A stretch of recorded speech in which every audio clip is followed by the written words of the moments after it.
नमस्कार, मैं हूं सुरेश फौजदार। आप देख रहे हैं राजस्थान तक। 10 फरवरी को राजस्थान सरकार का बजट आने वाला है। इस सप्ताह का अंतिम बजट है और दावा किया जा रहा है कि युवाओं के लिए विशेष तोहफा दिया जाएगा। खासकर जो फोकस रहेगा इस बजट का वो युवाओं के लिए रहेगा। और कहीं ना कहीं ये इस बात से भी इनकार नहीं किया जा सकता कि सप्ताह का जो अंतिम बजट है वो चुनावी बजट भी कहा जा सकता है। सभी को खुश करने वाली बात भी होगी। इम्प्लीमेंट कितना होगा, क्या घोषणाएं होंगी और क्या उम्मीदें हैं पूर्वी राजस्थान के लोगों की, खासकर भरतपुर ज़िले के लोगों की, इस सभी पर चर्चा करेंगे। यहाँ के वासिंदे हैं जिनसे बात करेंगे कि अशोक गहलोत सरकार के अंतिम बजट से क्या उम्मीद रखते हैं। क्या नाम है आपका? सुबोध चंद सोरिया जी, क्या उम्मीद रखते हैं आप बजट से? अंतिम बजट भी है सरकार का। उम्मीद ये है कि भरतपुर संभाग की वजह से सरकार बनी और टिकी हुई है। यहाँ सिर्फ कांग्रेस के सारी सीटें हैं, बीजेपी की एक सीट आई थी और यही कारण था कि राजस्थान में कांग्रेस की सरकार है।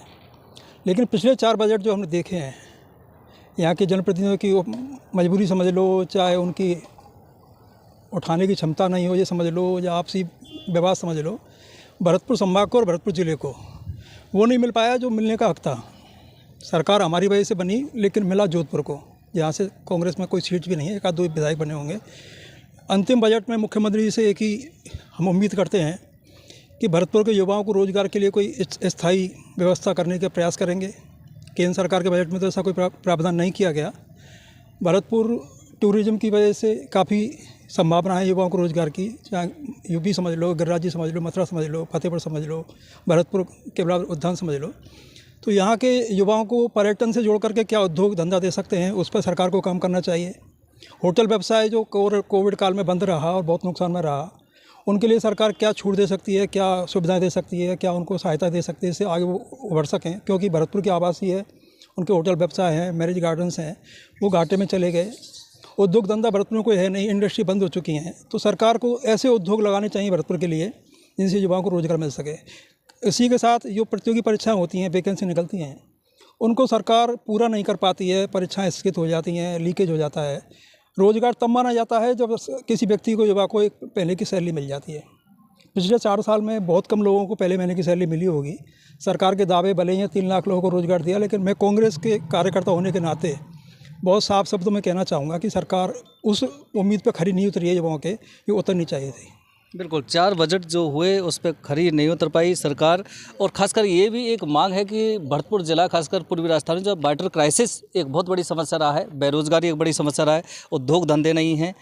आपको क्या लगता है कि यूथ होने के नाते मुख्यमंत्री का दावा है कि यूथ को समर्पित होगा? जैसा कि मुख्यमंत्री जी ने कहा, ये बजट पूर्णतया से यूथ पे, युवाओं पे आधारित है और युवाओं को लिए प्रेषित किया जाएगा। पिछला बजट जो था वो पूरी तरह से किसानों पे समर्थित था, ये बजट जो है युवाओं पे समर्थित होगा। बिल्कुल, तमाम दावे हैं, वादे हैं। मुख्यमंत्री जी का कहना यूथ को होगा, लेकिन भरतपुर ज़िले के लोगों की उम्मीद क्या है, खासकर यहाँ की डिमांड क्या है, वो भी थोड़ा सा बताइएगा। जैसा कि आपको मालूम है कि बजट आने वाला है 10 तारीख को, उससे युवाओं को रोज़गार की उम्मीदें हैं और हमारी मांग भी है कि चंबल का पानी घर घर तक पहुँचे और रुदावल को तहसील बनाया जाए, तहसील का दर्जा मिले। हालांकि मांग तो काफ़ी सारी किसानों की भी हैं, जिसमें बिजली की दरों को कम किया जाए, किसानों का कर्ज माफ़ी हो और युवाओं को रोज़गार मिले।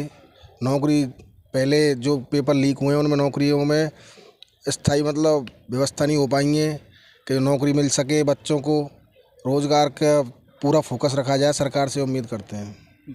और हमारे साथ यहाँ एक कांग्रेस नेता भी है। आप शायद यूथ कांग्रेस के जिला? जी, मैं यूथ कांग्रेस का जिला अध्यक्ष रहा हूँ। दुष्यंत चौधरी मेरा नाम है और प्रदेश महासचिव भी मैं यूथ कांग्रेस में रहा हूँ। और मैं आपको बताना चाहूँगा, जैसे आके आपको विदित है, 10 तारीख को अपना कांग्रेस सरकार का जो बजट आने वाला है उसमें उसको लेके लोगों में बहुत ही उत्साह है। इतना उत्साह है कि हम चाह रहे हैं कि जैसे कि आपको सबको विदित है कि हमारे यशस्वी जो हमारे मुख्यमंत्री हैं अशोक गहलोत साहब, उन्होंने बताया कि ये बजट युवाओं को लेके केंद्रित है, युवाओं पे। तो युवा बहुत ही उत्साहित हैं कि यहाँ नौकरी के नए नए आयाम यहाँ खुलेंगे युवाओं के लिए। और जैसा कि आप सबको पता है कि हम उद्योग से भी जुड़े हुए हैं, हम होटेलियर हैं भरतपुर में। हमारे 3-4 परिवार के 4-5 होटल्स हैं, मैरिज गार्डन है, जैसा कि आपको विदित है कि यहाँ पे कोरोना के द्वारा बहुत हमको ये नुकसान सहना पड़ा, तो हम चाहेंगे कि इसमें भी थोड़ा सा सरकार रियायत दे और लोगों को नए नए, जैसे कि हमारा भरतपुर है, मथुरा है, आगरा है, एक सर्किट बने, एक टूरिज़्म, रिलीजियस टूरिज़्म सर्किट बने, जिससे कि लोगों को नए नए आयाम मिलें और लोग यहाँ आएँ और होटलों में अपने स्टे करें, लोग घूमें फिरें। और इंडस्ट्रीज़ को लेके भी मैं कुछ कहना चाहूँगा कि जैसे पहले सिमको थी और यहाँ डालमिया डेयरी थी, बड़ी बड़ी इंडस्ट्रीज़ यहाँ पे थी, सब अब शायद बंद होने की कगार पे हैं। तो मैं आपके चरणों में ये निवेदन करना चाहूँगा कि आप ये बात हमारी, जैसे कि आपको विदित है, सब लोग सुनेंगे, बहुत बड़ा न्यूज़ चैनल है, आप बहुत हज़ारों लाखों की संख्या में लोग इसे देखते हैं, सुनते हैं, तो आपके द्वारा भी मैं इस बात को कहना चाहूँगा कि यहाँ इंडस्ट्रीज़ को लेके भी नए आयाम मिले हमारे लोगों को, क्योंकि यहाँ 19 में से 18 सीट इस संभाग में कांग्रेस को दी गई हैं, जनता के द्वारा दी गई हैं। तो मैं यही निवेदन करना चाहूँगा कि ये बहुत बहुत बहुत धन्यवाद। राम राम साहब। बिल्कुल, देखिए पूर्वी राजस्थान की बात करें तो भरतपुर, धौलपुर, सवाई माधोपुर, करौली, अलवर और दौसा को लें तो 35 विधानसभा सीट हैं, जिनमें सिर्फ बीजेपी 2 पर काबिज हुई थी। यानी कि पूर्वी राजस्थान से जो कांग्रेस थी वो काफ़ी मजबूत उभर के आई थी और यही कारण था कि वह सत्ता में आई, बीजेपी सत्ता से दूर हुई। लेकिन पूर्वी राजस्थान के लोगों की उम्मीद काफ़ी है सरकार से, क्योंकि उन्होंने सरकार बनाई है। तो ये उम्मीद पे खरा उतर पाएंगे अशोक गहलोत? आपके चैनल के माध्यम से एवं अखबारों के माध्यम से मैं पिछले 1 साल से देख रहा हूं और सुन रहा हूं कि ये वाला बजट जो भी 10 तारीख को पेश करने वाले हैं मुख्यमंत्री जी के, किसान वर्ग एवं युवा वर्ग के लिए समर्पित होगा। मेरी आपके चैनल के माध्यम से अपील है मुख्यमंत्री जी को कि युवाओं में, किसान परिवार से सबसे ज़्यादा युवा आगे आते हैं देश की सेवा के लिए और राज्य की सेवा के लिए। उन पे सिर्फ कोई बिजनेस करने के लिए पैसा होता नहीं है। उनको सबसे पहले मेरी मांग ये है कि हर पंचायत स्तर पर उनके लिए, उनकी तैयारी करने के लिए युवाओं को मैदान हो, स्टेडियम तो हो नहीं सकता पर खुला मैदान हो जिसमें वो अपनी शारीरिक पूरी अच्छे से तैयारी कर सके। हमारे युवा वर्ग के लिए, जो गरीब युवा वर्ग है, उसके लिए मात्र और मात्र एक पुलिस और फौज और एक स्पोर्ट्स कोटा में नौकरी के अलावा कोई भी बड़ी नौकरी नहीं मिलती है। तो मेरी आपके चैनल के माध्यम से मांग है कि मुख्यमंत्री जी इस और जो भी घोषणा करने वाले वर्ग, हमारे युवा वर्ग के लिए, तो हर पंचायत स्तर पर उनको तैयारी करने के लिए कम से कम 5 बीघा ज़मीन में एक उनके लिए स्टेडियम नहीं तो खुला मैदान तैयार होना चाहिए, जिससे कि हमारे युवा वर्ग उसमें तैयारी करें और आगे बढ़ें। बिल्कुल, मुख्यमंत्री का दावा है यह बजट युवाओं के लिए समर्पित होगा, लेकिन युवाओं की जो मांग है वो कितनी पूरी होंगी वो तो बजट पे डिपेंड करेगा। सर, आपको लगता है क्या मांग है भरतपुर ज़िले की, और मुख्यमंत्री जो कह रहे हैं युवाओं को समर्पित होगा? जिस तरह से जनता ने कांग्रेस को बहुमत दिया उसके अनुसार अगर देखा जाए तो अभी तक उतनी उम्मीदें जनता को नहीं मिली हैं सरकार की तरफ से जो मिलनी चाहिए थी। हम लास्ट बजट है सरकार का, गहलोत साहब से ये उम्मीद करते हैं कि जो इस क्षेत्र के लिए और क्षेत्रों को दिया गया कोटा, जोधपुर और आपके उदयपुर को जो अच्छे से सराहा गया इतने दिनों में इस सरकार ने, तो हमें उम्मीद है कि इस बार भरतपुर संभाग और अलवर इस तरफ भी उम्मीदें बढ़ेंगी चीज़ों को लेके।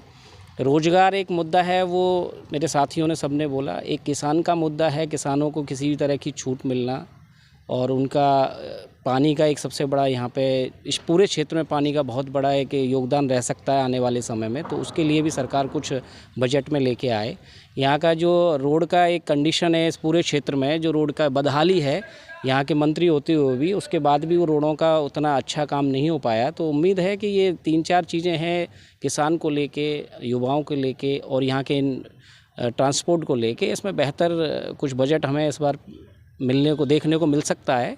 ये उम्मीदें हैं हमें सरकार से, और उम्मीद करेंगे कि अच्छा बजट पेश हो सरकार की तरफ से, जिससे हमें हमारी जो उम्मीद है उनमें खरा सरकार उतरे, और आगे भी हम उम्मीद करेंगे सरकार को आगे इसी तरह बहुमत देने की। बिल्कुल, तो ख़ास बात एक ये भी है कि पूर्वी राजस्थान की वजह से सत्ता में आई कांग्रेस दावे कर रही है यूथ को समर्पित होगा बजट, लेकिन ख़ास बात ये भी है कि भरतपुर ज़िले के जो सड़कों के हालात हैं वह काफ़ी बदतर बने हुए हैं, जबकि PWD मंत्री भी भरतपुर से है। भरतपुर ज़िले से 4 विधायक मंत्री हैं, प्रभारी मंत्री को ले तो 5 हो जाते हैं। इसके बावजूद भी अगर भरतपुर ज़िले की स्थिति नहीं सुधर पाई है, अब तक कंस्ट्रक्शन नहीं हो पाया, रोड नहीं बन पाए, पानी की समस्या जो बनी हुई थी उसका समाधान नहीं हुआ और फिर 4 बजट आपके निकल जाते हैं जो पूरे नहीं हुए। मांग तो बहुत थी, उम्मीद बहुत थी पूर्वी राजस्थान के लोगों की, जो अभी तक तो पूरी नहीं हुई। लेकिन लगता है कि अंतिम जो बजट अब आने वाला है 10 फरवरी को, शायद उसमें कुछ मांग पूरी हो जाएं। मांग कितनी पूरी होंगी ये तो समय बताएगा, मुख्यमंत्री अशोक गहलोत का बजट बताएगा।